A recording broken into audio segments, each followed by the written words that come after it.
I'd like to take in something new before returning to the coffin.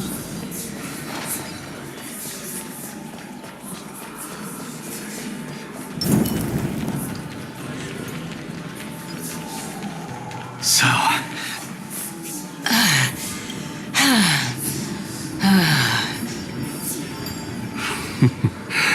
Can you keep going? Of course. I'm just...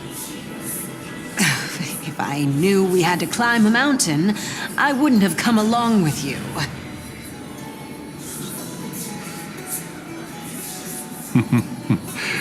I guess this also counts as one aspect of the world-bearing burden. If Amphoreus does have a next life, you may want to get your body in shape. Keep your sarcasm to yourself. I'm not getting anything of value from them.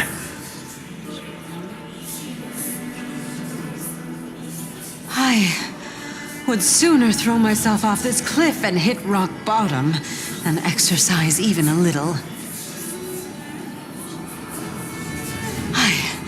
I am Calypso of the eminent Seven Sages, after all. Training would make me no different from those Helcalithist barbarians. Calypso. She's one of the Seven Sages. A member of the Grove? No, she can't. Hey, Circes. Does the name Calypso ring a bell? Circes? They're gone. Doesn't matter. I can do this myself. Oh, beautiful old world. Where are you now? Oh, legendary Era Chrysia, return to the mortal realm. Splendid gods once walked the paths we walk. We're here. Finally. So, I don't get to ask the Titan my question. But all of you make for it very well then. Let me uncover the truth.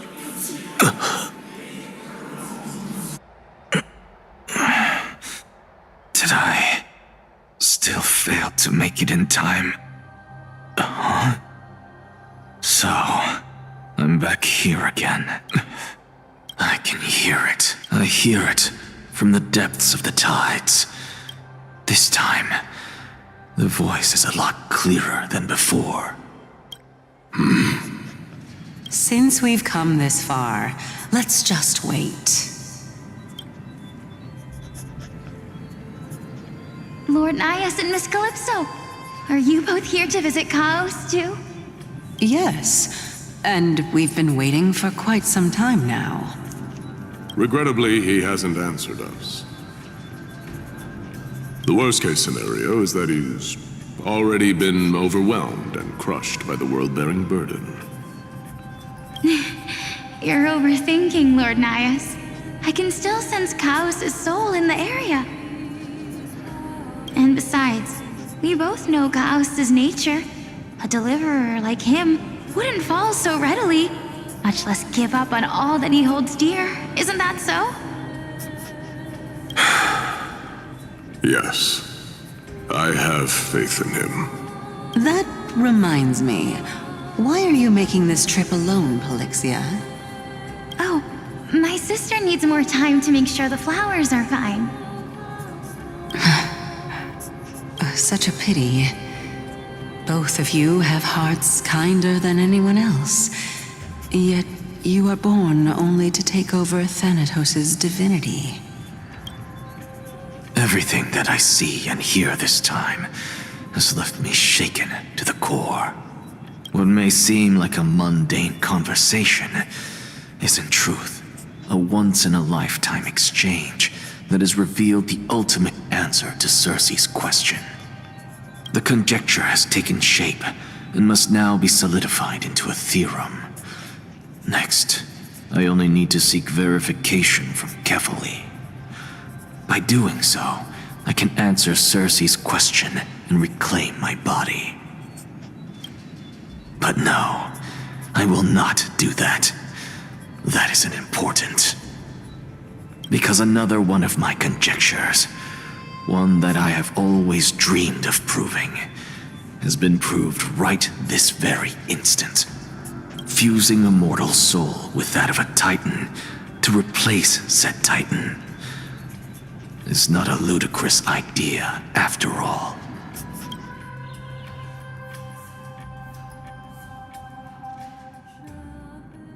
What are you thinking about? Is that so? Events of I stood at this very spot back. Don't read too much into it. You get what I'm saying, right, Danny? But there will always be people who dream of soaring towards the sky. The Grove has a wealth of research on Aquila, and that is it's just... I never thought Gray would meet with something like that before we set off. As a...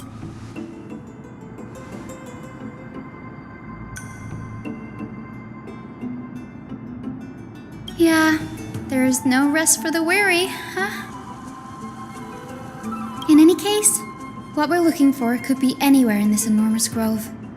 Let's split up to cover more ground. Danny, have you forgotten that you're talking to the chief physician of the Twilight Courtyard? Have more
Really now?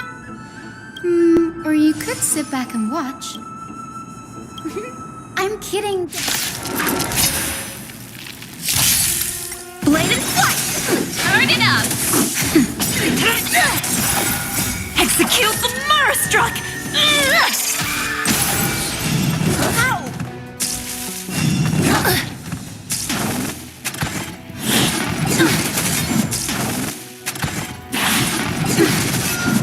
Just a little something. Think nothing of it. Strike with heart! Swords descend! You can fight it, or rock with it! No amnesty than Mara struck! Nap time.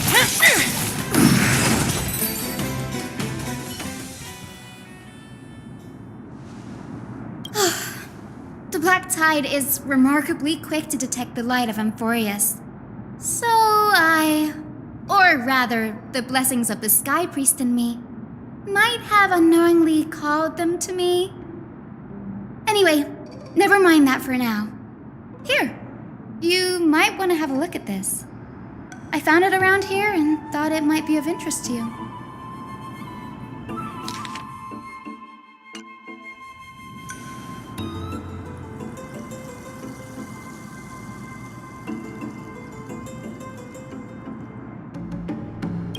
This is new. I didn't know Professor Anaxa was researching the sky. He's never mentioned anything about it.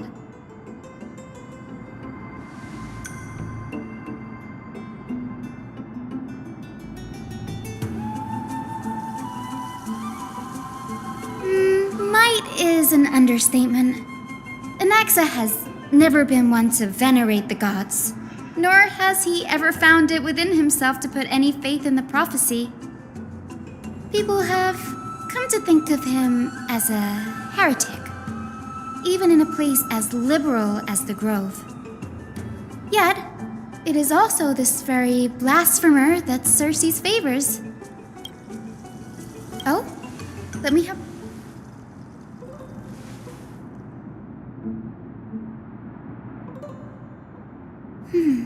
By the look... Sure, go ahead. Anaxa often says that every failure brings perhaps to him. It's a shame that the majority of the Grove's research...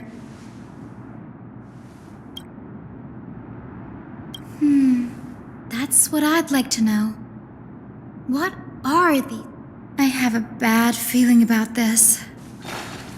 Could there be more to what happened at the Grove?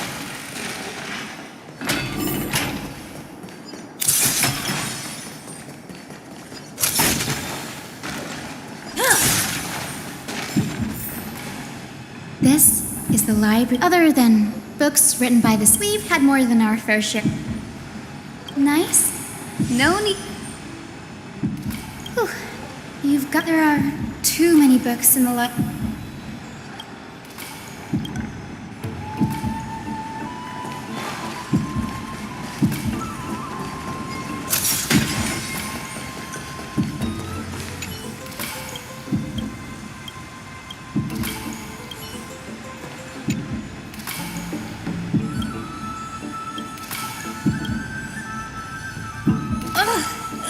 It's so dusty in here. What? I can already see.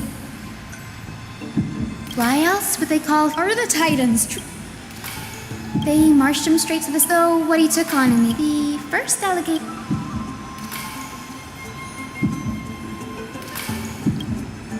Anaxa would have probably been spared a lot of trouble if he had a... Needless to say, his critics didn't take kindly to his answer. So they followed up with a second allegation. You claim to be studying souls, yet you are, in fact, defiling. Anaxa always wears an eye patch. Every being in the world owes their safekeeping to Kifili. And this is even more so for the Chrysos. Thankfully, they had no way to prove it, so it amounted to nothing more than an allegation in the end. One by one, Anaxa engaged in wars of words against those who would challenge him. Toward the end, a scholar asked him, Anaxagoras, have you any respect for the gods? It was only after a brief silence that he answered, I have never denied that... Yes, I'm not sure how that controversy was eventually resolved, but what's for certain, at least, is that... By the way, this stack of complaint letters has reminded me of a place in the Grove. I'm talking about Anaxa's... It's a well-kept... Even the administrators with the Grove in this state...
this is the place.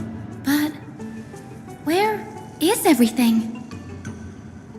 Materials for alchemical experiments, matrix diagrams, and even the seal to the lab. They're all gone. Did the black...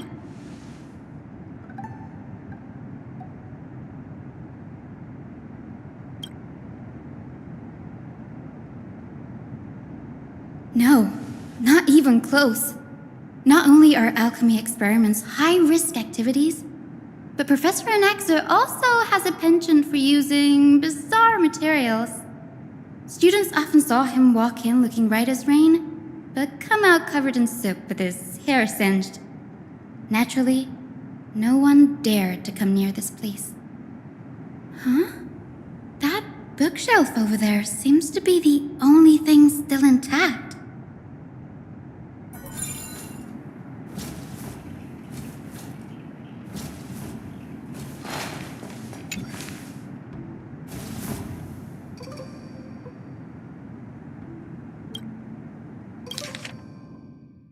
What's going on? Anaxa, it...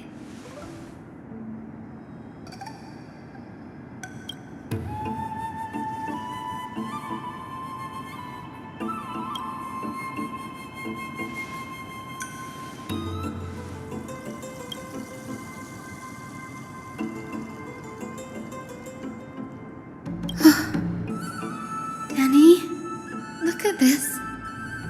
I have a bad feeling about this.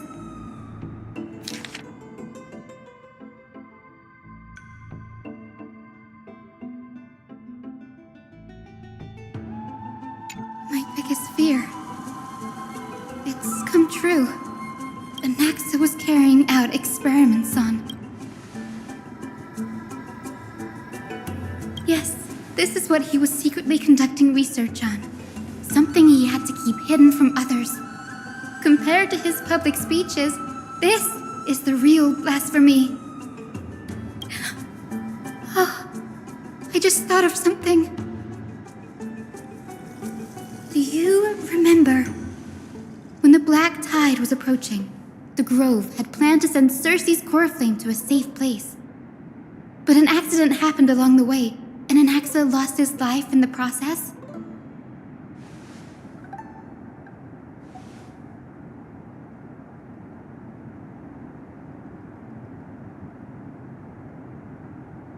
That's right. But what if Professor Anaxa's fusion with the core flame of reason wasn't an accident? Put yourself in his shoes. Knowing that the black tide was closing in and your time was running out, what would you have done?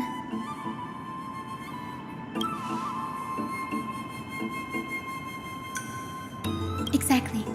When the black tide came, the true reason Anaxa headed to the Luminary Throne was to transmute and fuse himself with the Titan's core flame.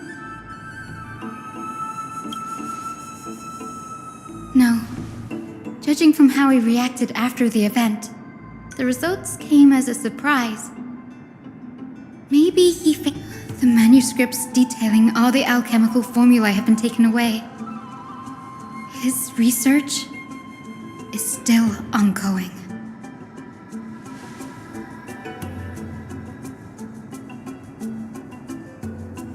Like, what? There's only one... No. No way.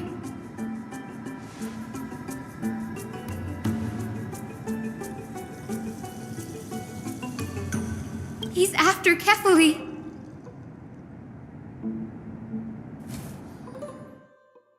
Sir, this sky above us, it's not real, is it? Of course not. This is just an image from a projection device used for educational purposes. A simple trick.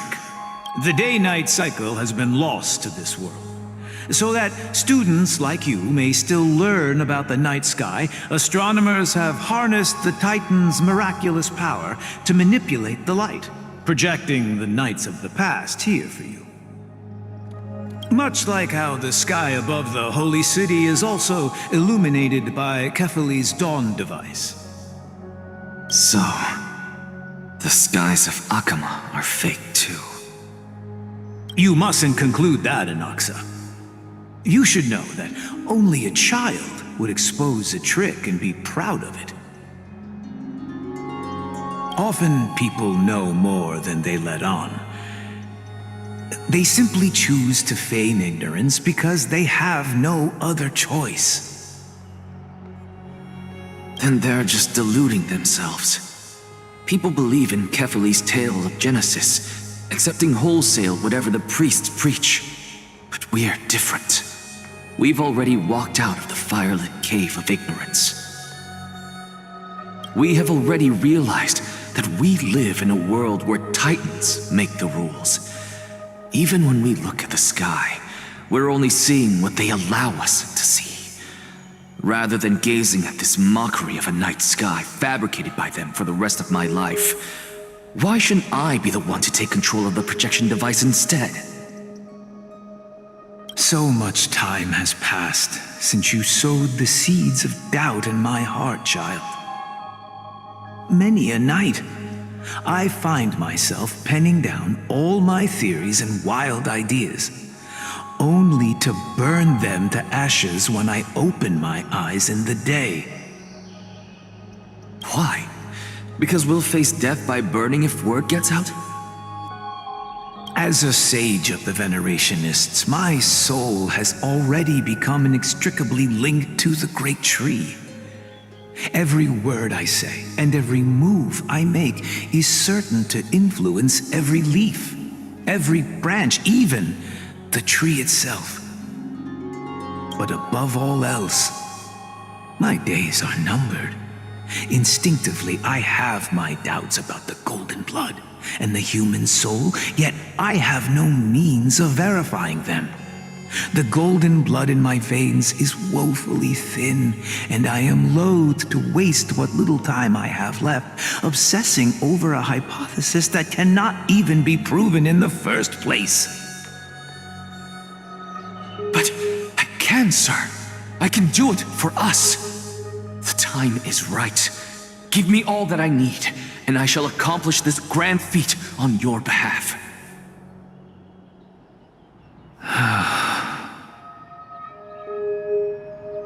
You're right. I shall do just that. In the next meeting of the sages, I will spare no efforts fighting for the rights you deserve. Go. Establish your own school of thought. Find out what we are. Become the one who conquers the ultimate truths of the world. Child of humanity. You didn't go to such lengths for an audience with Kephali. Just ask him a few questions, did you? So, you figured it out. If I were as foolish as a Dromus, perhaps I'd throw myself down and prostrate before their greatness, begging for the gods' prophetic wisdom. Well, sorry to disappoint, but I'm no Dromus. Alas, I am a human, standing tall on 2 feet, possessing both intellect and pride. Before such power, does it make any difference whether you're a human or a Dromus? I'm sure you're familiar with the story of the Styxians. When the raging waves threatened to swallow them, they didn't just give up and become sitting ducks. No. They constructed a dam that kept the roaring tide at bay, chaining down the mad Fagusa. They call me a blasphemer, Circes, but that doesn't mean I deny the existence of gods. It's just,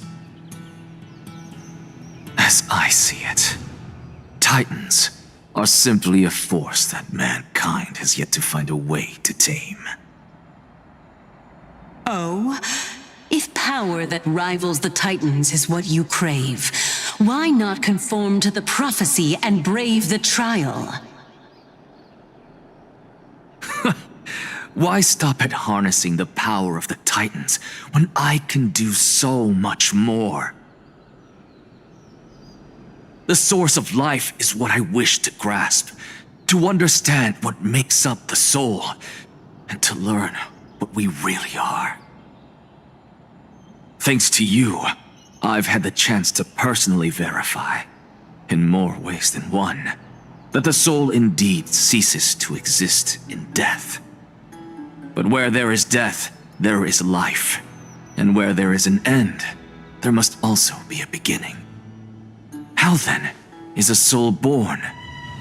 That was the only unknown variable left in my calculations. And by the sound of it, you have already formed a conjecture. No, I have already drawn a conclusion. In my journey unto death just now, I finally saw the answer with my own eyes. Professor Anaxa. I'm here. Her life hangs by a thread. I must ask you to refrain from taking any unnecessary steps. Of course. I'll bring this to a conclusive end and give you the answer you so desire. However, in accordance with the principle of equivalent exchange, I must also demand from you what I need. As you wish. Don't you care to know what the price might be? It's a matter of uncovering the truth about the Death Titan and her survival.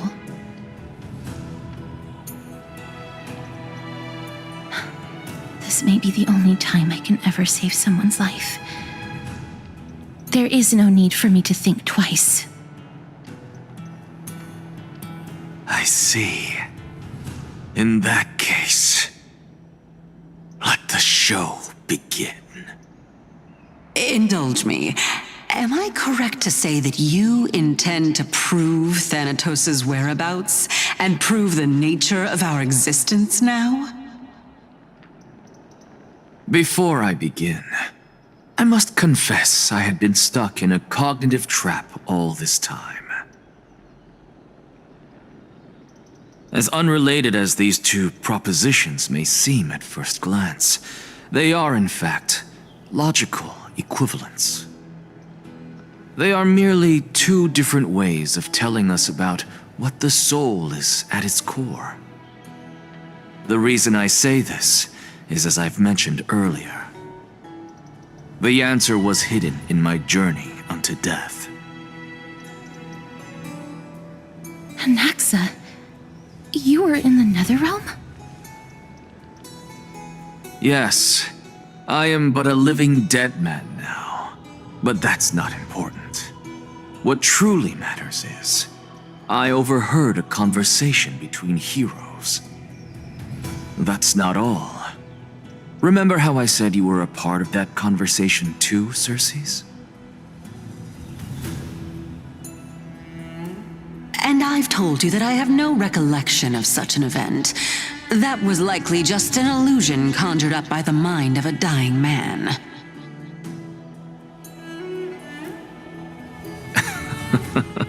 Of course you would remember. Because that wasn't you. That was Calypso, one of the 7 sages of the Grove. Calypso? That's the name I made up on a whim when speaking to this girl. How do you know of it? And surely you jest. Don't you think I, of all people, would know if that were the name of one of the 7 sages under the shade of my tree? Don't you claim to know the Grove's past like the back of your hand? It seems you've lost even the memories seared into your soul.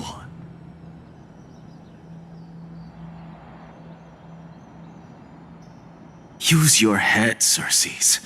Since all of this took place in the realm of the dead, it stands to reason their likenesses are of souls from the past. The living cannot step foot into that world, so who could they be? Think about Calypso. Why does she share your likeness, yet you have no idea who she is? The answer is evident, is it not? Those fallen heroes are the mortal incarnations of the Titans before their ascensions to godhood. The gods aren't master creators born out of thin air, and they are no different from humans, because they all evolved from one.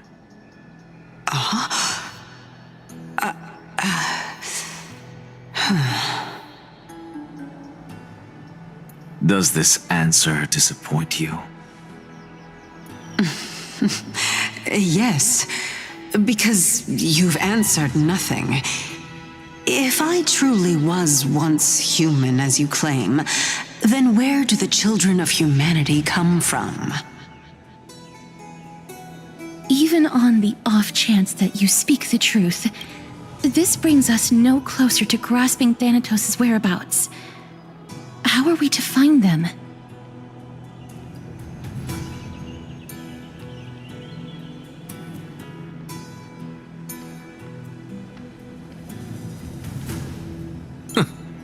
I knew you would say that.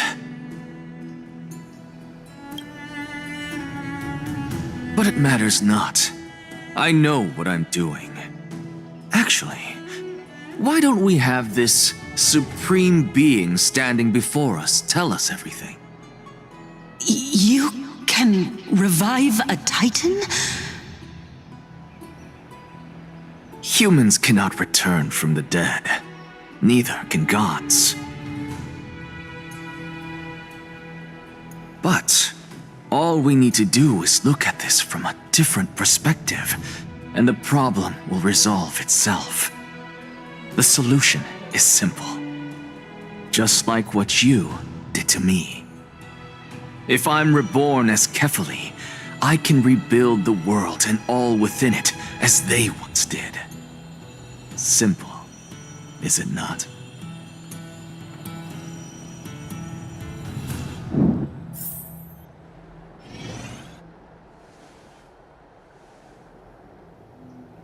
I have news from Hyacinth and Dan Hung. Anaxa might be trying to... Kefali? But what could Anaxa want? That is not possible. He is indeed the great performer. No need for guilt. What we should be doing now, being Archima's till then.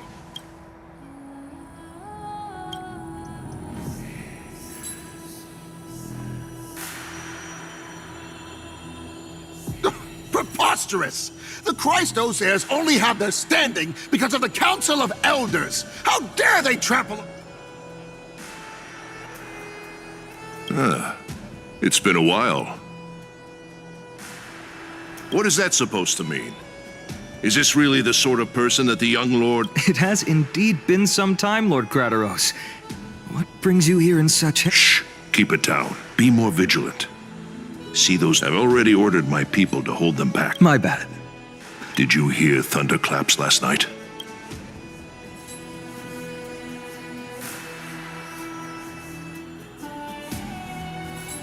Thunderclaps are beacon signals of strife. Watch out. The Flame Reaver is back. I guessed as much. We didn't... I figured this is something you would want. You have my gratitude. Remind her to be on her toes with those lackeys she keeps under...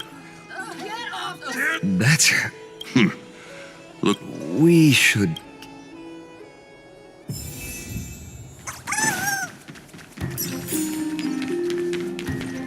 By Kefali into Lenten above, as the Theoros, I have observed... Aglaya, what happened here? I know about the poisonous fangs of that king snake through the golden threads. In the past, I would be confident about keeping her in check, but I admit I am now unable to do so. What do you mean? It is no longer about eloquence or arguments. I have been a demigod for far too long that I hardly have any humanity left.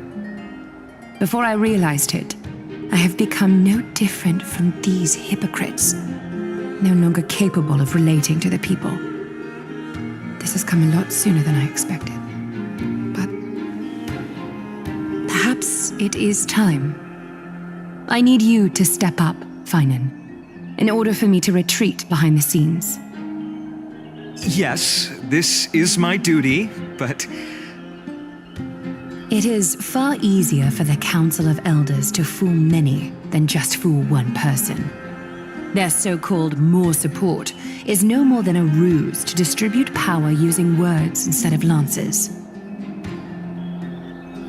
There is no glory in winning this debate, but that makes having respect for humans so much more priceless. Finan, you are a Chrysos heir without flaw, capable of relating deeply with humans. I appreciate what you've taught me, Aglaya. I hope we'll live up to your expectations and win this debate.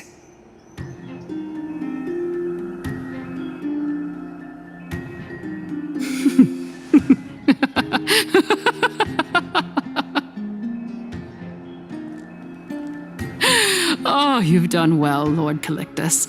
Let me take over and personally close this debate for today.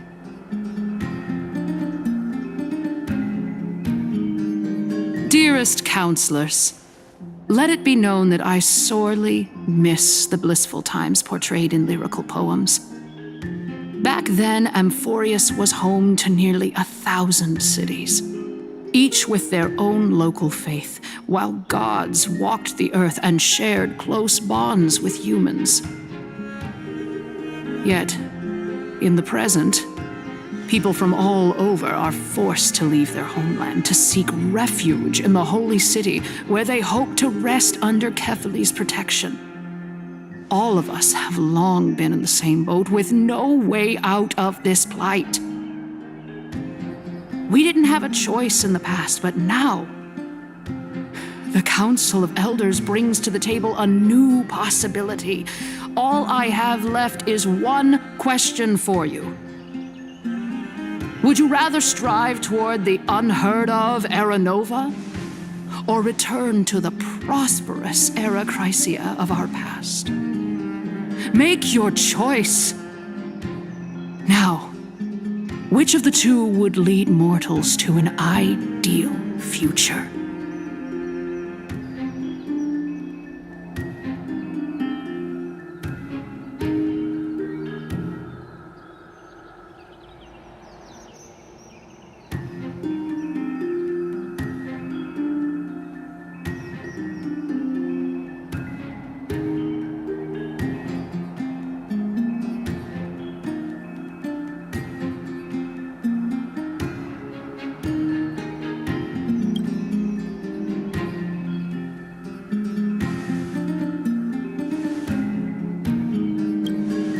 We all know that Era Chrysia is a thing of the past, Lady Kainis. Please, enlighten me. How does... Let the three titans of calamity be born, and Era Chrysia is nevermore. But bring demise to those titans, and Era Chrysia will descend upon us again.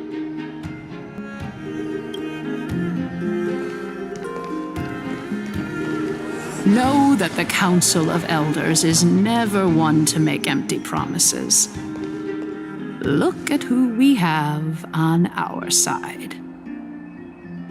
Anaxagoras, one of the Grove's 7 sages, and Castorus, Idonia's goddess of death. With the help of these two heroes, I can promise all of you that Era Chrysia will exist once more.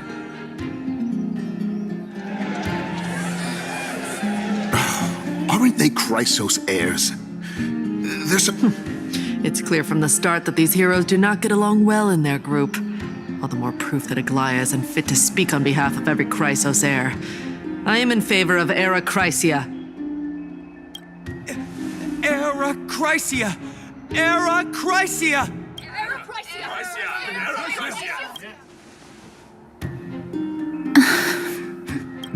Castorus? Why are you standing over there? You finally arrived, Naxa. So have you, Cass. Don't worry, Aglaya. Well, I know that you have many queries. Could you continue to converse like... Tell me, dear citizen, if we successfully retrieve and return Thanatos... The answer is simple. We will have a chance to rid the world of death and bring Amphoreus back to an era when... He's one of the seven sages. Your proposal is much too idealistic. As long as the Black Tide still exists, how can we go back to the old days? Remember what I previously said? Kefali's core flame is guarded by the secret power of the Council of Elders. Plus, Fagusa's water curtain will be able to block out any external perceptions. Tell me, dear citizens, have any of you ever seen even a glimpse of the threat that this person is talking about anywhere within the walls of this majestic holy city?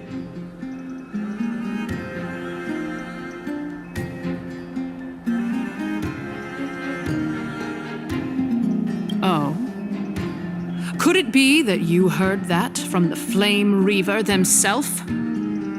Citizens, let's loudly sing the blessed hymn. Oh, beautiful old world, where are you now? Oh, legendary Era Chrysia, return to the mortal realm. After the destruction of the 3 Titans of Calamity, the Flame Chase journey will have to end. Era Chrysia! Yes! Yes! This is bad. The masses are now totally riled up. Naxa, pray tell. Everything that you've mentioned hinges on the premise that we can find Thanatos' existence, right? Thank you, Lady Aglaya, for still caring about this city. However, dear citizens, we are truly fortunate and blessed. For Castorus, Idonia's goddess of death, will surely find Thanatos under my guidance. What? With that, I solemnly promise that the core flame Lady Castorus brings back will be personally managed by the Council of Elders. Thereafter, if we are able to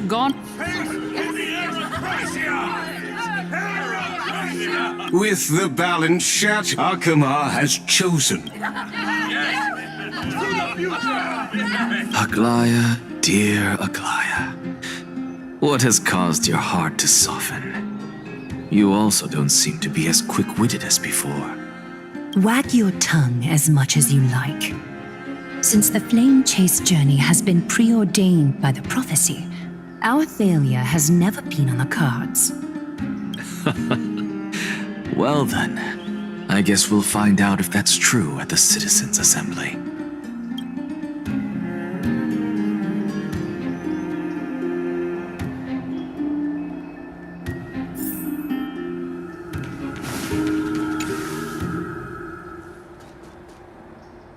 Well, it seems that when I sent you to look for a Naxa, I unintentionally facilitated your My apologies, everyone. I know that you have many questions to ask me. In that case, please. In actuality, he showed me a past that was both long and... The reason I say this is as I've mentioned earlier. The answer... Naxa, you were in the Nether... Yes, I am but a living dead man now. But that's not important. What truly matters is...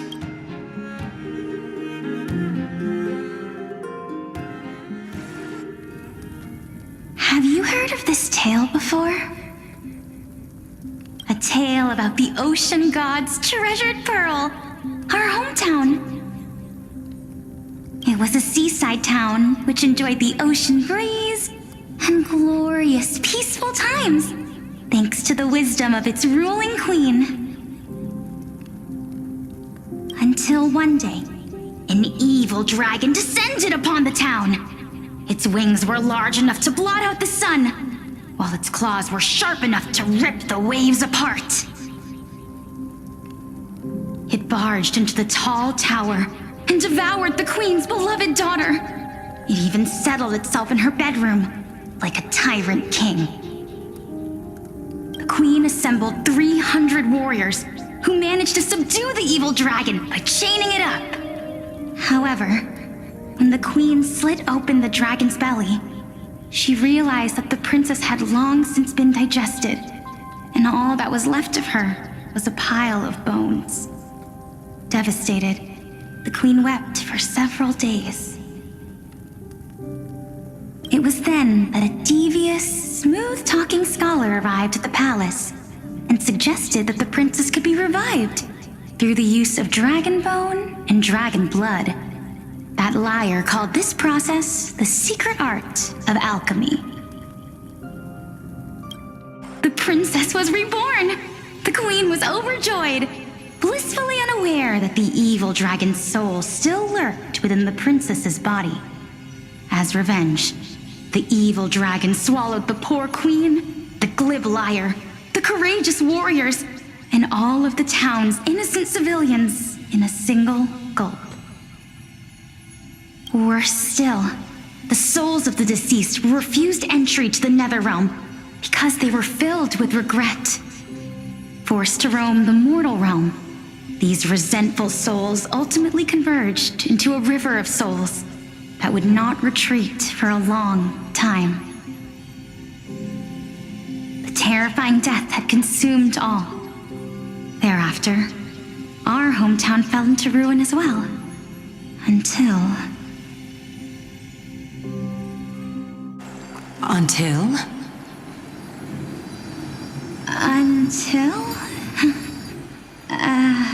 Actually, I don't know what happened next either. Oh, my. It seems that you still like to whet people's appetites even after all this time, Pelixia.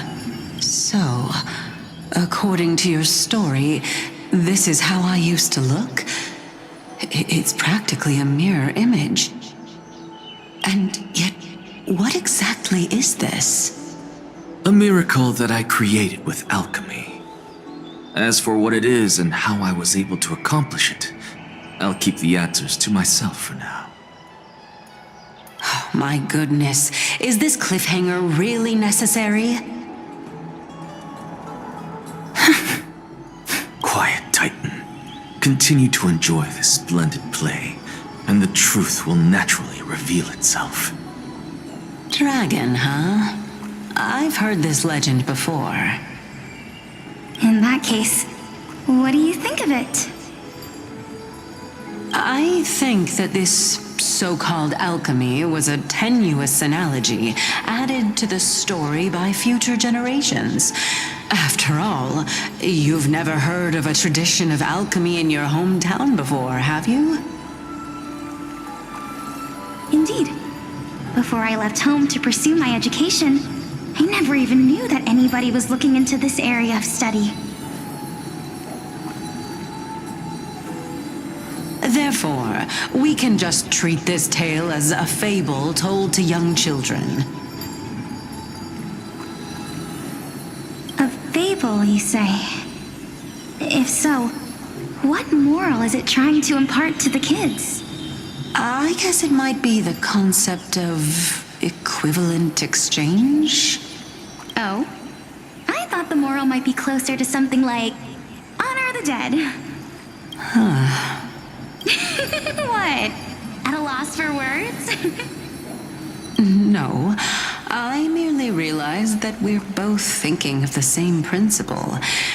If life is priceless, then there is hardly anything else in this world that is of equal weight to it, right?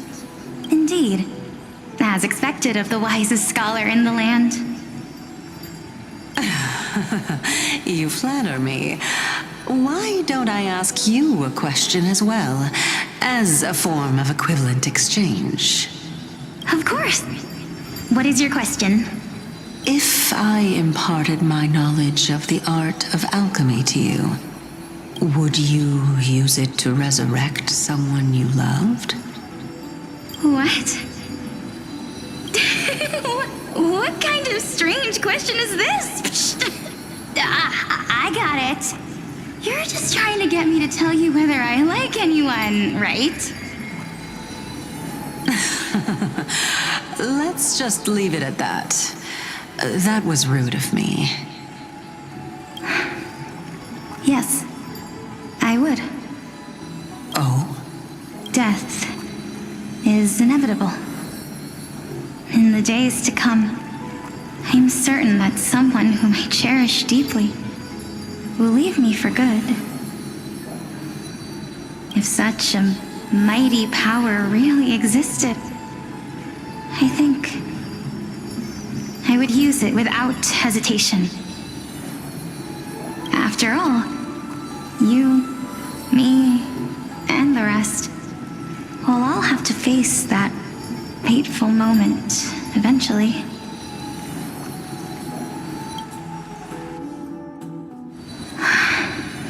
My time is finally here.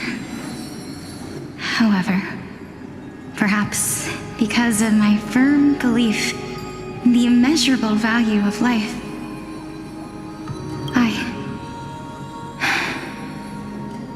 I am unable to complete the trial. You shall wither, and through that, the dead will sprout again from the remains and be reborn with the dead flame.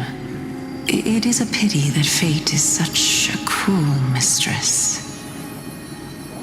Is there no other way of interpreting those words?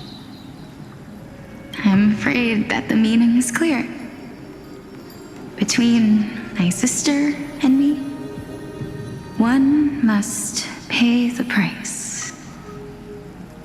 Our trial can only be completed when the one chosen sacrifices her life. I'm afraid that the prophecy might even have selected a pair of twins for the... Fortune makes fools of us all. My sister is prepared to sacrifice herself. And yet, I can't do the same. How absurd. My time is almost up, but I'm still afraid to welcome death. What should we do? If I'm ultimately not able to make up my mind... Since Chaos is willing to guide all of us and leave this trial to the end, there is still plenty of time for you to ponder. That's right. Don't allow the fog of an uncertain future to cloud your mind. Trial, prophecy, the topics that they're discussing seem familiar. But these three people must not have left their names in the epics. Otherwise, I would have some recollection of this. Amphoreus' history before the Titans were born was complete chaos. Is that not strange? I have